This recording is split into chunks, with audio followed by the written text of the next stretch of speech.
Olá, boa noite! Sejam bem-vindos a mais uma live. Hoje a gente vai fazer um resumo aqui, um bate-papo sobre o livro Super Cérebro, esse livro aqui, ó. Você que está chegando aqui, então, eu vou convidar você a pegar o aviãozinho que está aqui do lado e clicar e convidar o máximo de amigos para participar com a gente aqui desse bate-papo. Vai ter muita coisa bacana, eu vou trazer alguns mitos que a gente tem sobre o cérebro, né? Sobre coisas, o que a ciência fala. Então tem muita coisa legal, tem algumas dicas para a gente utilizar também para expandir ainda mais o nosso cérebro. Então, tá chegando aí, o Douglas está aqui com a gente, bem-vindo, a Núbia sempre presente, bem-vinda, o Anderson também está por aqui, sejam todos bem-vindos, viu? Esse livro que eu vou dividir hoje com vocês foi a leitura de um livro que eu fiz agora no final do ano. Ele é um livro do Deepak Chopra, o Deepak ele é um mestre espiritual, um guia espiritual, e juntamente com Rudolf Tanzi, que é um neurocientista e que pesquisa sobre o mal de Alzheimer. Então, os dois se juntaram para escrever esse livro, trazendo aqui, né, desmistificando o cérebro. E é uma linguagem super gostosa, então eu super recomendo essa leitura, foi uma leitura muito gostosa, eu particularmente gostei bastante, né? Então, eu separei aqui alguns pontos, confesso que tem tanto conteúdo bom, mas tanto conteúdo bom que fazer só uma live vai ser pouco ainda, viu? Acho que ainda vai sobrar muito assunto aqui depois para um próximo encontro, de tanta coisa boa que tem. A Lu tá aqui com a gente, bem-vinda, a Rô também. Boa noite, Rô, seja bem-vinda, viu? Vi que o Fabrício também entrou por aqui, a Margarete, bem-vindos, viu, gente? Muito bom ter vocês aqui. Eu sinto que eu tô recebendo vocês na sala de casa para uma reunião de grupo de estudos. Olha que delícia, né? Que delícia, né? Com direito a um chazinho, um cafezinho. Se Deus quiser, logo, logo a gente vai estar fazendo isso, né? Mas sejam todos bem-vindos, viu? E, bom, já falei um pouquinho aqui do livro, né? Então, para o pessoal que está chegando agora, nosso bate-papo vai ser em cima desse livro aqui, Super Cérebro, que é um livro que foi escrito em conjunto com o Deepak Chopra e com o Rudolf Tanzi. O Deepak, ele é vamos dizer, um guia espiritual, ele fala muito sobre espiritualidade. Inclusive, tem um outro livro dele que se chama O Efeito Sombra. Quem tiver interesse de comprar, um livro muito bom de psicologia, esse livro. Ele traz muito ensinamento, como fazer uma terapia. Pode ter certeza disso que vai ser muito bom esse livro. O livro Efeito Sombra, ele escreve também com duas psicólogas. Uma eu lembro que é psicóloga, a outra eu não me recordo se ela é psicóloga ou outra. Uma é a Debbie Ford e a outra é a Mariane. E o livro é muito bom também, eu super recomendo. E esse livro aqui, o Deepak escreveu junto com o Rudolf. O Rudolf, ele é neurocientista, pesquisador, principalmente do mal de Alzheimer. Então tem muita coisa, a visão dos dois, né? Tanto da questão de olhar para o cérebro, olhar para a mente como algo espiritual também, como a evolução espiritual, mas também o olhar da ciência, tá?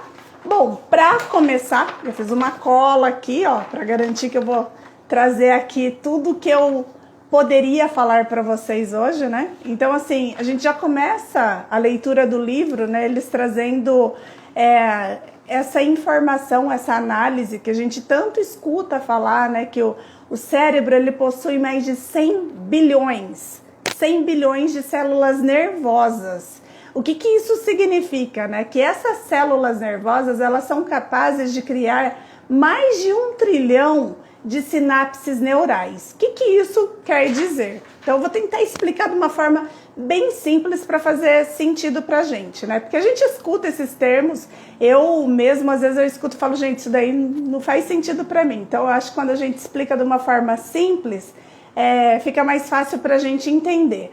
Então, o que significa isso, né? Quando a gente fala sinapses neurais, Então imagina assim, o nosso cérebro, ele é composto, né? Tá me faltando agora um papel para desenhar, porque eu sempre gosto de fazer isso desenhando. Quem já assistiu os meus treinamentos sabe disso, né? Vou lá para a lousa e acabo desenhando. Então, o nosso cérebro, imagina que o nosso cérebro, ele é formado, né? Vamos colocar assim, ele tem ali 1,5 kg, né? A massa dele, 1,5 kg. E esse cérebro, ele possui neurônios que estão o tempo todo trabalhando. Os nossos neurônios, eles trabalham para produzir os nossos hormônios. E são os nossos hormônios que dão a nossa energia que a gente precisa, né, para viver, né? Tanto para sentir alegria.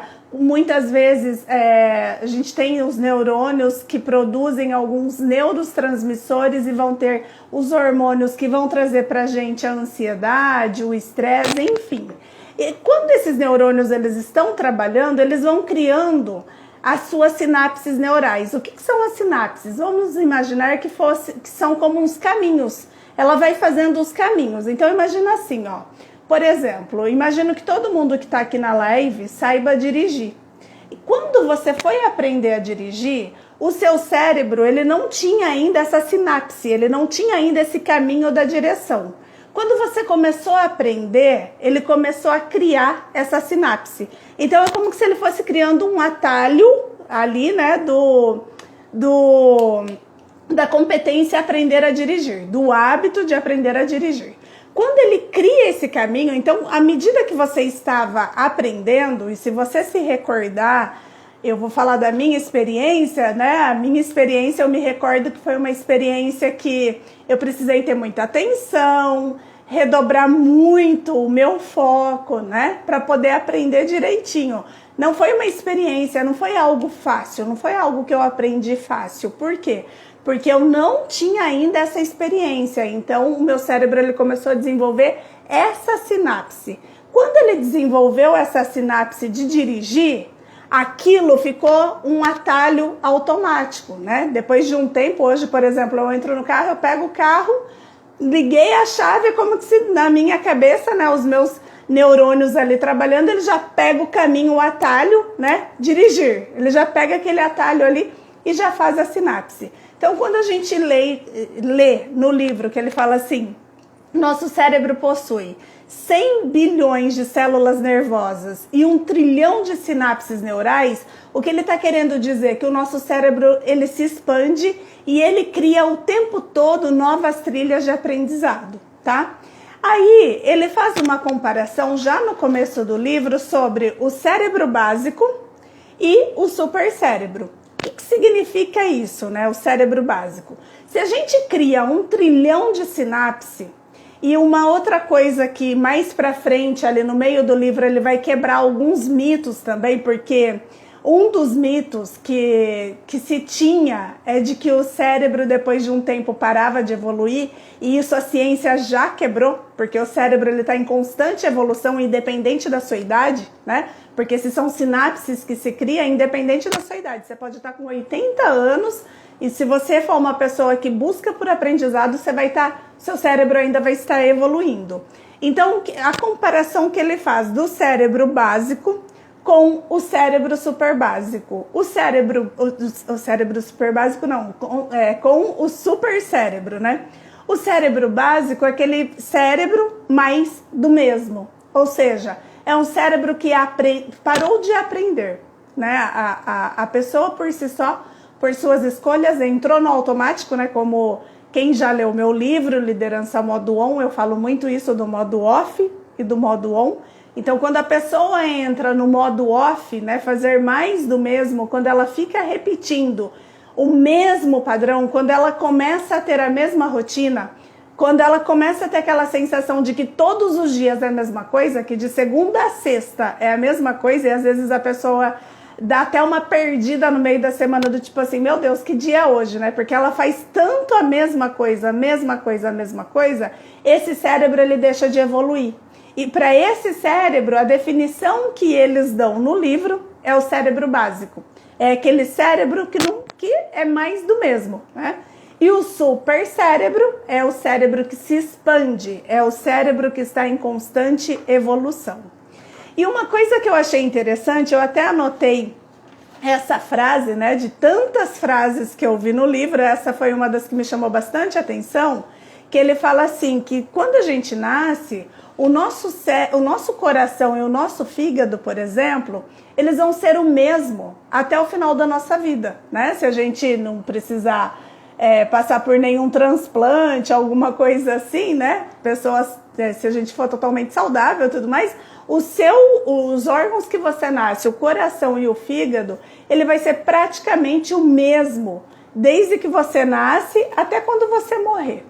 Já o nosso cérebro não, porque o nosso cérebro está em constante evolução, né? Ele está o tempo todo desenvolvendo sinapses neurais. Então, para a ciência, já não dá para dizer que o nosso cérebro é o mesmo de quando a gente nasceu, porque ele está evoluindo bastante. Eu achei isso muito bacana, muito interessante. Até aqui, gente, está fazendo sentido? Vocês gostariam de fazer alguma pergunta? Vocês sabem que quando eu engato uma quinta eu vou embora, mas vocês podem perguntar. Fiquem à vontade para ir interagindo também. Tá fazendo sentido? Só me dá um joinha aí, me fala sim ou não. Se tem alguma dúvida, por favor, vou deixar vocês aí. A Gra também entrou aqui, bem-vinda, Gra. O Lucas está aqui com a gente, Marcão também, olha quanta gente, Tainá. O Joe também, a Ana e a Daia também tá por aqui. Bem-vindos, viu? Não tinha, tá vendo? Eu engato uma quinta, eu vou embora. Tá fazendo sentido, gente?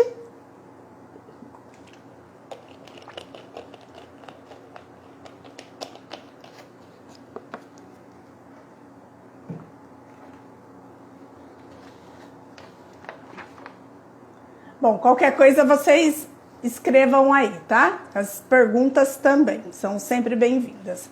Bom, uma das coisas também que eu achei muito interessante, quem já me acompanha já me ouviu falar sobre isso, mas eu fico super feliz quando eu vejo, né, principalmente neurocientistas falando daquilo que a gente já deduz, daquilo que a gente já acredita, né? Ele fala que uma das coisas para o cérebro evoluir, uma das coisas que precisa é a questão do autofeedback. Que, na verdade, no livro eles falam que todo o nosso corpo ele é formado do ciclo de feedback. E isso é verdade, né? Por exemplo, você acorda de manhã, você está com fome, você sente que você está com fome, quer dizer, tá te mandando, o seu estômago está te mandando um sinal, né? Que você está com fome, você vai lá, você toma um café, você come.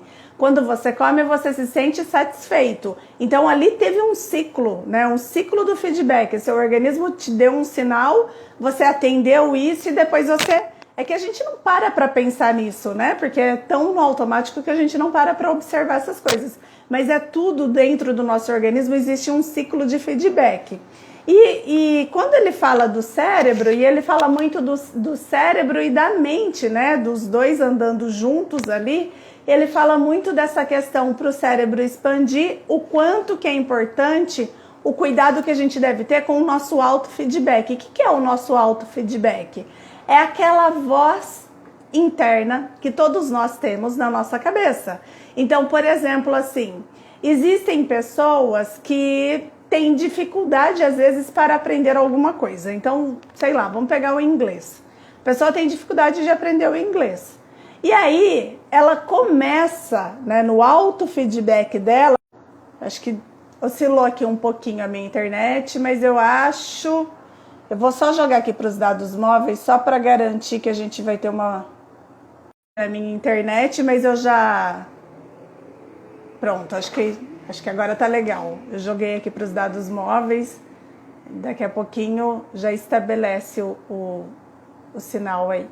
Só tô vendo aqui porque algumas pessoas acho que acabaram saindo por conta do sinal, mas daqui a pouco o pessoal volta. A Júlia também tá por aqui, que legal. A Denise também, Silvanira também, a Josi também. Quanta gente boa, que delícia ter vocês todos aqui, viu? Bem-vindos. Bom, e aí eu tava falando da questão do ciclo do feedback, né? Que é essa questão que acontece com a gente quando a gente, por exemplo, né, estava dando o exemplo da pessoa tem dificuldade para aprender o inglês. Aí a pessoa tem dificuldade para aprender o inglês, que ela começa a dizer a si mesmo, né?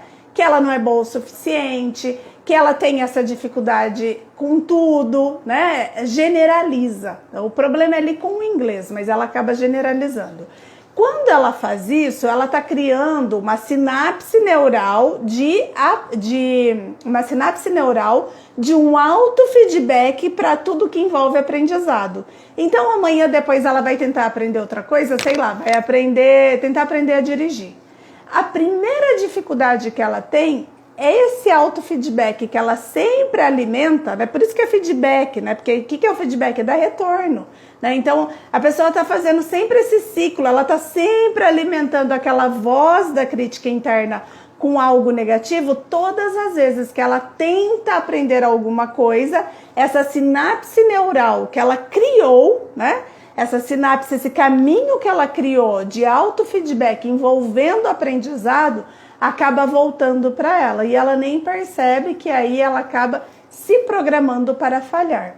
Isso também foi algo que eu achei muito interessante no livro, porque eles falam muito isso, né, do quanto que é forte, e ainda eles falam, né, da questão dos próprios pais, da forma, o feedback que os pais dão para os filhos, porque o cérebro da criança, a criança não tem esse filtro, a criança aceita tudo, principalmente das coisas que vêm do adulto, né? A palavra do adulto para a criança tem muito peso. Quem assistiu a minha live que eu fiz com a Ana no final do ano, no desafio da carreira, a gente falava sobre isso, teve até um trecho da live que uma pessoa escreveu falando que ela recebeu um feedback negativo de uma professora e até hoje ela tem dificuldade para aprender inglês, né? De algo que ela aprendeu lá na infância, né? Porque a criança, o cérebro da criança, ela não tem esse filtro. E tudo que vem do adulto, principalmente os pais, os professores, as pessoas que são referências, né? Tem muito peso, né? Então, no livro ele até fala, né? O cuidado que os pais também devem ter na hora de dar, às vezes na intenção de querer corrigir, de querer o melhor, não percebe que está criando ali, né, dando ali para a criança uma sentença, e aquela sentença vai fazer com que ela fique nesse autofeedback negativo, né, alimentando essa sinapse neural. E quando a gente fala, que eu acredito que vocês já devem ter me ouvido falar sobre isso, né, porque eu já falei em vários vídeos sobre isso, a gente tem vícios, inclusive de pensamentos. E se a gente começar a prestar atenção, a gente repete os mesmos pensamentos quase que todos os dias. E a gente pensa muito e pensa o tempo todo, né? Então a gente começa a repetir os mesmos, a gente fica num looping dos mesmos pensamentos, Então o que é legal da gente entender, né? Toda vez que você se pegar pensando, lembra que esse é o atalho que você já criou, é a sinapse que você já criou. Então o que você precisa fazer? Criar uma nova sinapse. E aí, isso é muito legal da gente entender, isso daí faz pouco tempo que eu comecei a ter esse entendimento, né? Que muitas vezes a gente, quando tem um hábito ruim, um vício, né, como um pensamento, ou às vezes um comportamento, a gente quer anular aquele comportamento, né? Então eu falo assim, agora eu vou colocar um novo comportamento, agora eu vou colocar uma nova forma de pensar. E a gente pensa que a gente vai destruir aquele e nunca mais vai voltar a fazer o que é errado, né? Como, por exemplo, eu vou usar um exemplo que vai ficar bem fácil para a gente entender, por exemplo, alguém que fuma, né? A pessoa fuma e todo mundo às vezes fala assim, poxa, mas a pessoa não sabe que é errado fumar, só que a pessoa tá tão no automático, né? A sinapse dela tá tão ali desenvolvida, aquele caminho, aquele mesmo atalho, que às vezes ela não tem força para fazer essa mudança. Mas aí acontece alguma coisa e ela resolve que ela quer parar de fumar. E aí o que as pessoas pensam? Ah, você já decidiu, né? Inclusive, às vezes a gente até escuta coach falando isso, o poder da decisão. Você já decidiu, aí tá fácil. E na verdade não. Por quê? Porque só decidir, quando a gente decide, claro que a decisão ela tem um poder fundamental na nossa vida, né? E a primeira chave para qualquer mudança, sim, é a decisão, isso é fato. Só que aí o que acontece? Você vai começar a desenvolver um novo hábito. Mas aquele hábito que você tinha, ele continua ali, né? Aquela sinapse que você tinha de fumar ou de xingar, ou de ser explosivo, ou de ter pensamentos negativos, ele ainda tá ali em você, né? Ele tá ali, guardadinho ali. E aí o que vai acontecer? Se você não tomar cuidado, e isso no livro ele também fala, né? Que ele fala dos 3 estados da mente, que é o inconsciente, o consciente e o autoconsciente. Até na semana passada eu gravei um vídeo, quem não viu, veja, tá no canal no YouTube e aqui no Instagram também no IGTV, que eu falo sobre os 3 estados da mente. Aí eu explico mais sobre isso. Mas ele fala, né, no livro ele fala que a gente precisa tomar cuidado nesses 3 estados, porque, por exemplo, se você está inconsciente, o risco que você corre é de pegar o mesmo caminho de sempre, né? Como dizia minha mãe, é o caminho da roça, né? Pegar o caminho da roça, porque é o caminho mais fácil, né? Se você está consciente, o que você vai fazer? Você vai olhar e falar, poxa vida, eu acabei voltando para aquele velho hábito, né? Mas se você vai para o autoconsciente, que é o estado que você consegue fazer alguma mudança, você vai falar assim, tá, eu voltei naquele velho hábito. Por quê? O que foi que me levou àquele velho hábito? Você começa a pensar sobre o pensamento, você começa a pensar sobre os seus atos. Então, quando a gente fala de mudança, né, por isso que assim, só tomar a decisão é importante, mas só tomar a decisão não vai te levar a lugar nenhum se você não começar a desenvolver uma nova sinapse. Só que mesmo desenvolvendo uma nova sinapse, você precisa ficar vigilante, porque o caminho que tinha antes já é um caminho conhecido. Então, as chances que tem de voltar aos velhos hábitos também é muito grande, tá? Então, essa parte do livro também foi algo que me chamou bastante atenção. E aí, ele fala no livro, agora eu vou pegar aqui no próprio livro, né? Sobre os mitos, deixa eu ver, sobre os mitos do cérebro, né? Então, eu até anotei aqui, ó. Por exemplo, são 5 mitos. Um dos mitos, né? Os danos ao cérebro são irreversíveis. A gente já ouviu falar sobre isso, provavelmente você já deve ter escutado, né? Que isso é uma coisa que a gente meio que cresceu ouvindo isso. Só que hoje não. Hoje a ciência já consegue comprovar que o cérebro tem surpreendente poder de cura do qual não suspeitávamos no passado. E isso foi feito com estudos de pessoas que sofreram acidentes e que acabaram tendo danos, né, no cérebro. E depois de algum tempo começaram a ver que mesmo pessoas que tinham passado por isso, por danos terríveis, conseguiram ter poder de cura, né? Então, assim, os danos dos cérebros não são irreversíveis, né? Se acontecer alguma coisa, claro que assim, a gente está falando do cérebro, é uma máquina muito delicada, envolve um monte de coisa, mas hoje a ciência já estuda que pode ser reversível. Outro mito, né? Os circuitos cerebrais são imutáveis, né? Isso eu já até falei um pouquinho aqui no comecinho da nossa live, né? Há alguns anos atrás, acreditava-se, e não é tantos anos assim, de 20 anos atrás, né? 20 anos de lá para cá, começou, até então, até 20 anos atrás, se acreditava que o cérebro, os circuitos cerebrais eram imutáveis, né? Depois de estabelecido ali as sinapses neurais, não se desenvolvia mais. E isso também caiu por terra. A ciência conseguiu derrubar esse mito também. O envelhecimento do cérebro é inevitável e irreversível. E olha, isso daqui eu achei muito interessante, né? Até tem uma história pessoal para contar sobre isso, né? Então ele fala assim, ó, contrariando essa crença antiquada, surgem todos os dias novas técnicas para manter o cérebro jovem e preservar a acuidade mental. Tá? O meu pai tem 82 anos e eu aprendo muito com o meu pai. Meu pai é uma pessoa que ele tem uma mente muito ativa. As pessoas que conhecem vê meu pai não fala que ele tem 82 anos. Para vocês terem uma ideia, domingo passado meu pai andou 10 quilômetros de bicicleta, né, pedalou 10 quilômetros. E ele é extremamente ativo, com uma cabeça, né, super assim, aprende, ele lê muito. Meu pai tem o hábito de ler todos os dias. Ele estuda muito, né? Assiste TV, se informa bastante. E quando foi em setembro do ano passado, falando aí de 4 ou 5 meses atrás, ele pediu para que eu comprasse um celular para ele. Eu acho que eu já devo ter até contado essa história em alguma live ou em algum vídeo. Mas ele pediu para que eu comprasse um celular para ele com acesso às redes sociais. Até então, o celular do meu pai era de flip, porque ele falava, só preciso de celular para fazer ligação. Gente, eu comprei o celular para ele, né? E eu fui ensinar meu pai a mexer. E ele aprendeu, ele pegou super rápido.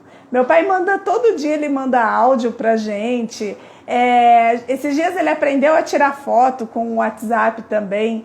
O dia que ele entendeu o que era o YouTube, porque eu fui ensinar para ele, né, como que ele pesquisava, que era através da voz, eu achei assim, eu deveria ter filmado, porque num livro que eu li há um tempinho atrás, ele fala que quando a gente tem um insight, nosso olhar brilha, né? Quando a gente aprende alguma coisa, a gente vai, é isso, né? E no dia que eu ensinei meu pai o acesso ao YouTube, né, que era só ele chegar e falar alguma coisa e que ali pesquisava tudo que ele precisava, ele olhou e falou assim, isso que é internet, né? Coisa mais linda de se ver, né? E 82 anos aprendendo uma nova tecnologia, né? Então isso mostra que o cérebro, independente da idade, ele está ativo.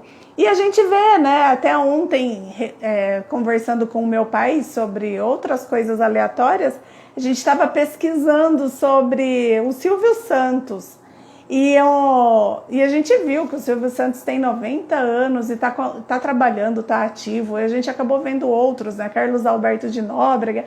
Outras pessoas que têm mais de 80 anos estão ativos, estão produzindo e estão trabalhando. E isso é sinal do quê? De um cérebro muito bem cuidado, né? Claro que para isso tem um segredo e que no final eu vou contar qual que é esse segredo que ele conta no livro também, tá? Bom, outro mito. O cérebro perde milhões de células por dia que não podem ser substituídas. Isso também é um mito. Na verdade, o cérebro contém células troncos que são capazes de desenvolver novas células cerebrais ao longo da vida, né? Se a gente está o tempo todo criando sinapses neurais, a gente também está criando novas células também. E o último mito que fala que é a questão do cérebro nosso ser primitivo. Reações primitivas como medo, raiva, ciúme e agressividade dominam o nosso cérebro racional.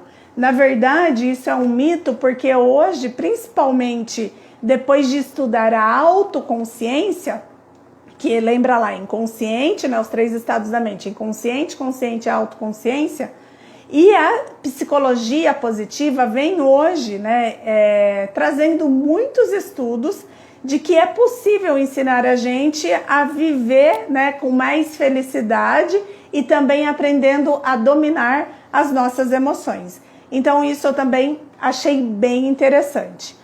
Bom, além dos 5 mitos, aí no livro ele vai explicando melhor cada um, né? Eu tô dando aqui uma resumida para vocês. Mas ele fala também sobre os heróis do cérebro. E ele usa 3 heróis. Dentro desses 3 heróis, ele usa os nomes, né? Ele dá os nomes como o Albert Einstein, né? Mas o Albert Einstein, a gente pensando na questão da competência da adaptação, né? Então ele fala assim, ó, você quer ter um herói para o seu cérebro? Você quer um cérebro, um super cérebro? Então o caminho é esse, né? É se inspirar nesses 3 heróis, né? Então no Einstein por quê? Por conta de 3 forças que o Einstein, né, segundo o que eles falam no livro, o Einstein apresentava, que era a questão de deixar para lá, ser flexível e manter a calma, né? Por isso que é o Einstein na questão do adaptar. E se a gente parar um pouquinho para pensar, o quanto que 2020, né, o quanto que a vida tem exigido da gente na questão da nossa capacidade de adaptação, né? Se a gente pensar de março de 2020 para cá, né? Quantas mudanças, quantas coisas aconteceram, quantas coisas estão acontecendo, quantas incertezas, né? E só está sendo possível pela nossa capacidade de se adaptar. Então, as pessoas que têm esse comportamento no deixar para lá, mas no deixar para lá não é simplesmente reprimir a emoção, né? Mas é olhar e aquele negócio, né? Será que isso vale a briga, né? Será que compensa gastar energia com isso, né? E as pessoas que são flexíveis e que conseguem manter a calma, e de novo, não é transparecer uma calma, mas realmente manter a calma internamente, né? São pessoas que conseguem se adaptar mais. E isso traz grandes resultados para o supercérebro. Então, o primeiro herói é o Albert Einstein.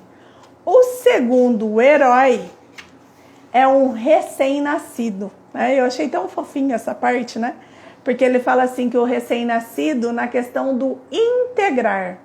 No sentido de que o recém-nascido, primeiro, né, o recém-nascido ele vive um momento, né, já começa aí nosso grande aprendizado, né? As crianças, elas são mestres em nos ensinar que é o momento, né? Tanto é que quando uma criança vai contar uma história, ela não tem noção do passado e do futuro. Então, se ela vai contar uma história que pode ter acontecido há um mês atrás, ela vai falar ontem, né?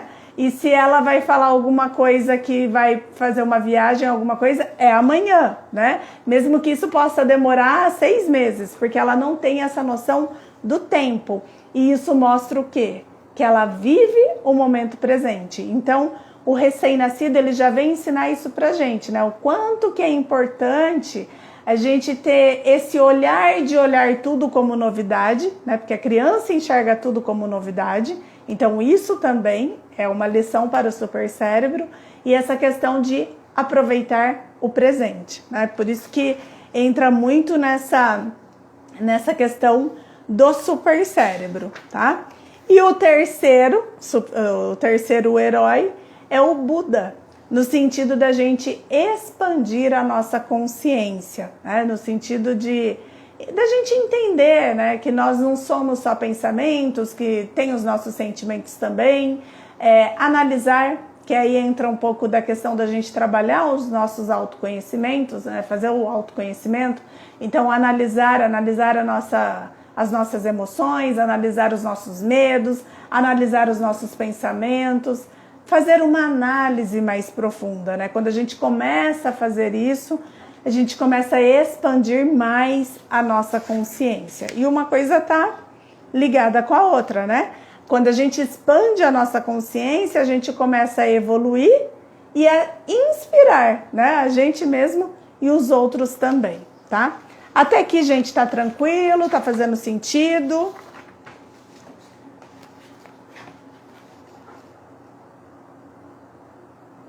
Opa, tá fazendo sentido. Beleza, beleza. Que bom. Tem mais gente que chegou aqui, a Nanda. A Aline também tá por aqui, o Leonardo, bem-vindos, viu? A Brenda também tá aí, bem-vindo. Bom, legal. Agora a gente vai entrar num assunto que eu vou dar uma pincelada também, porque eu acho que esse assunto merece uma live exclusiva dele. Que é a questão, no livro, tem uma parte voltada só para depressão e ansiedade, tá? Então, assim, eu vou dar uma pincelada nisso daí, porque, como eu falei, ele realmente merece, né? Ele merece uma live exclusiva sobre isso, né?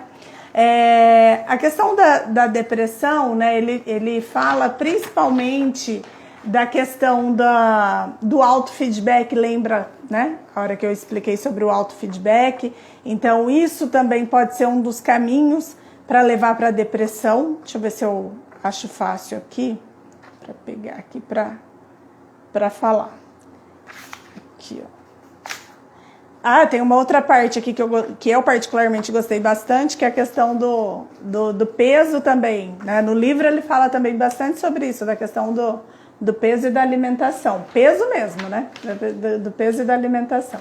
Bom, aqui da depressão, ele fala assim, né? Que 3 possíveis comportamentos, né? Rígidos que podem levar a pessoa a ter depressão, como por exemplo, uma causa externa antiga, que pode ser algo que foi esquecido, mas que num determinado momento aquilo pode voltar.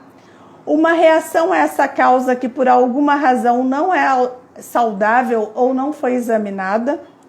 E um hábito arraigado que se tornou automático. E esse hábito pode entrar naquilo que eu comentei do autofeedback dos pensamentos negativos, né? Às vezes ficou tão natural pensar naquilo, né, que aquilo acaba virando um pensamento automático.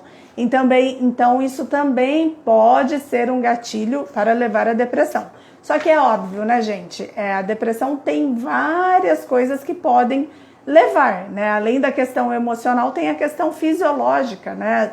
Existem pessoas que os neurônios, eles começam a operar em baixa. E aí, operando em baixa, eles começam a produzir menos hormônios e a pessoa vai acabar entrando num estado depressivo.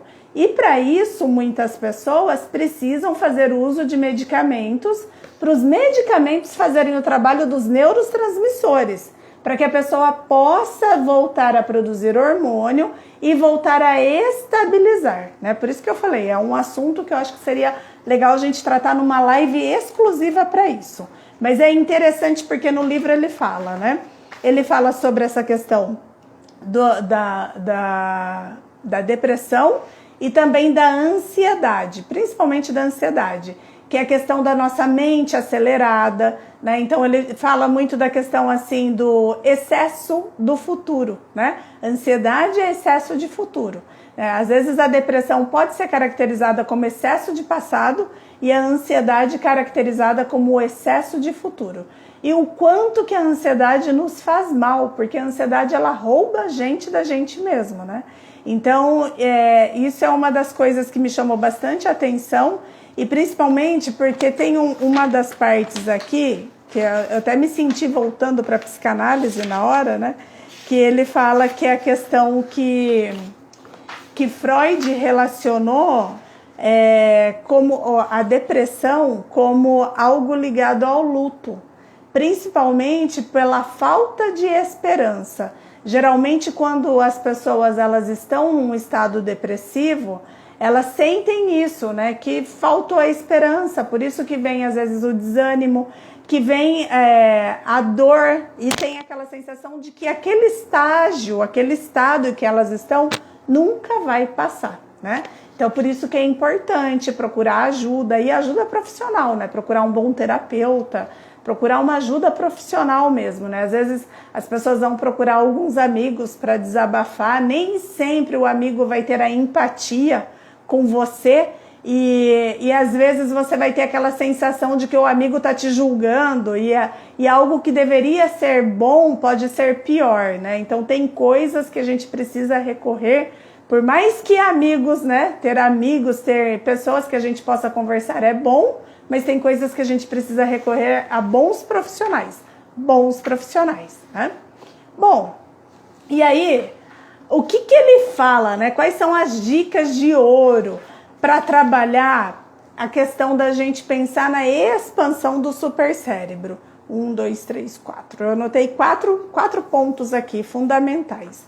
O primeiro ponto é a questão do empoderamento pessoal.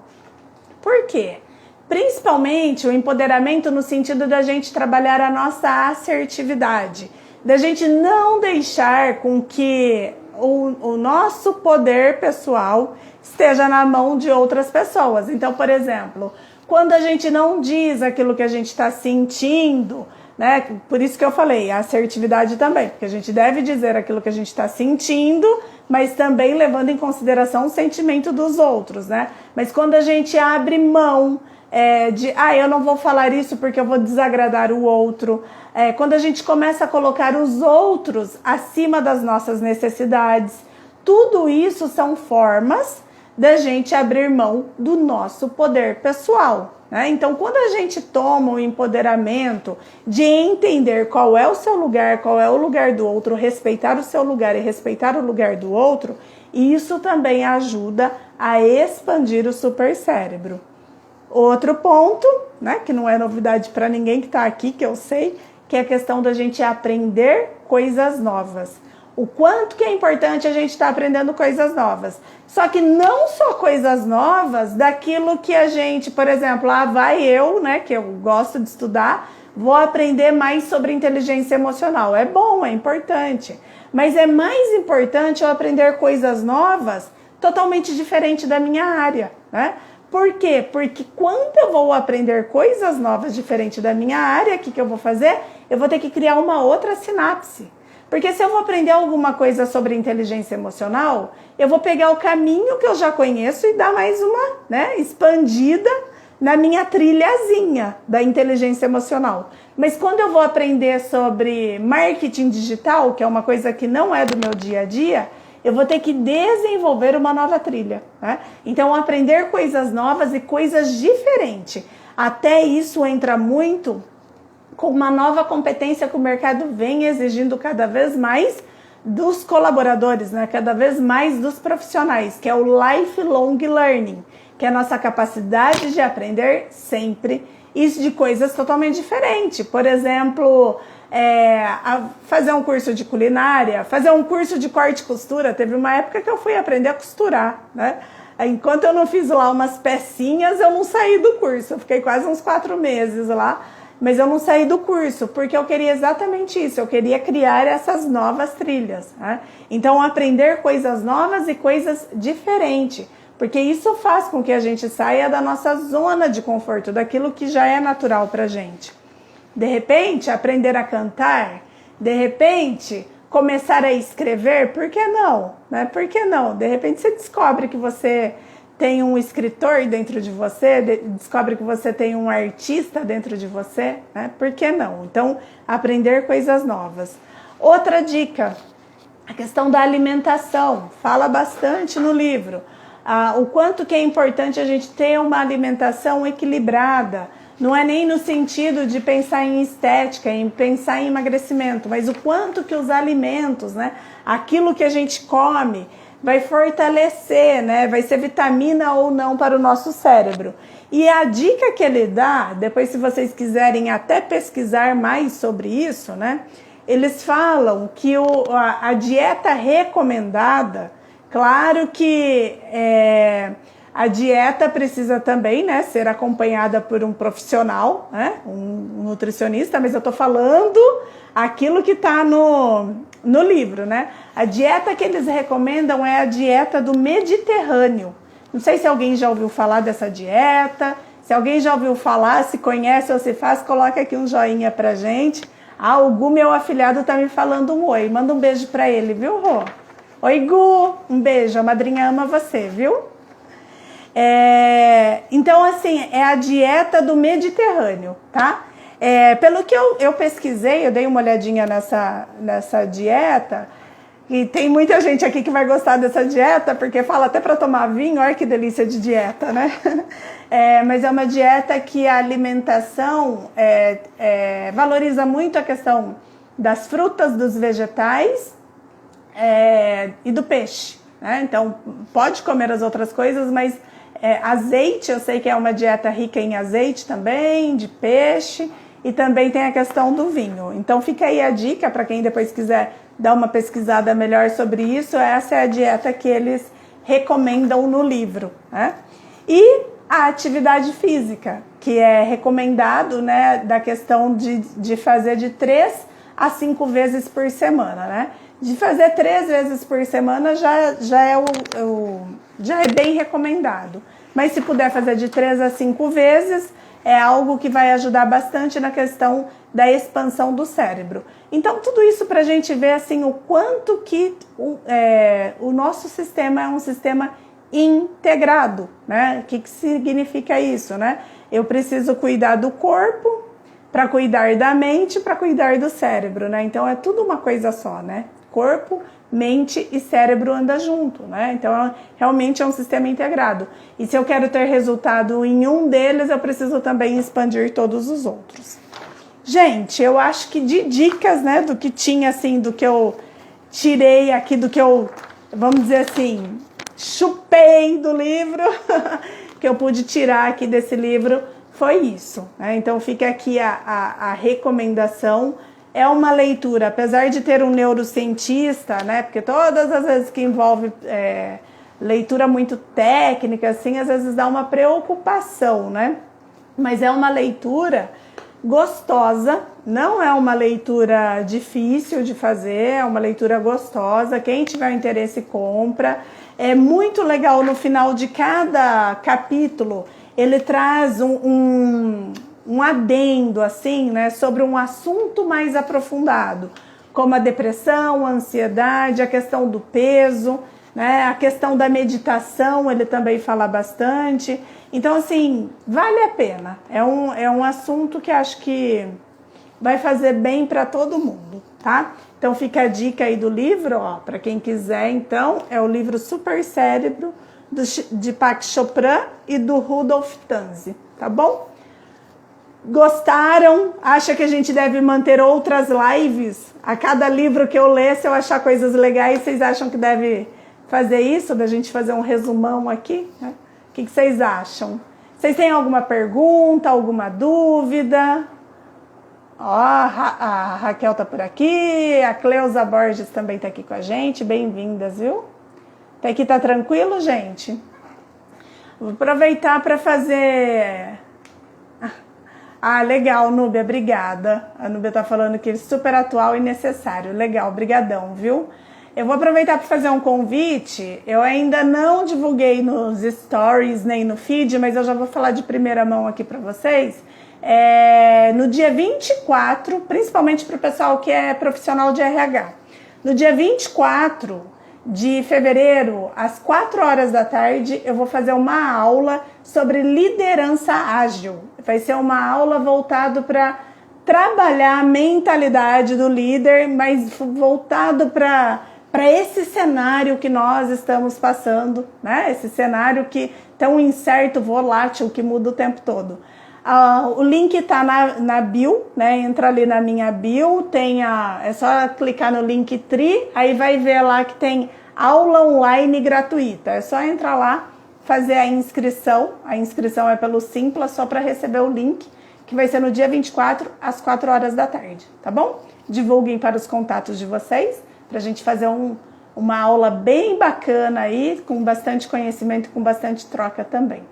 Gente, quero agradecer a presença de vocês. A Nanda também tá aqui, o Anderson também tá aqui, o Burioli, né? Falar, senão vão achar que ainda é meu marido. Muito obrigada por vocês estarem aqui comigo, viu? A Alessandra também entrou aí. Muito obrigada por vocês estarem aqui comigo. Quero agradecer a participação, a presença. E se Deus quiser, logo, logo, devo estar terminando mais aí alguns livros. Eu coloco lá na enquete no Store pra gente ver.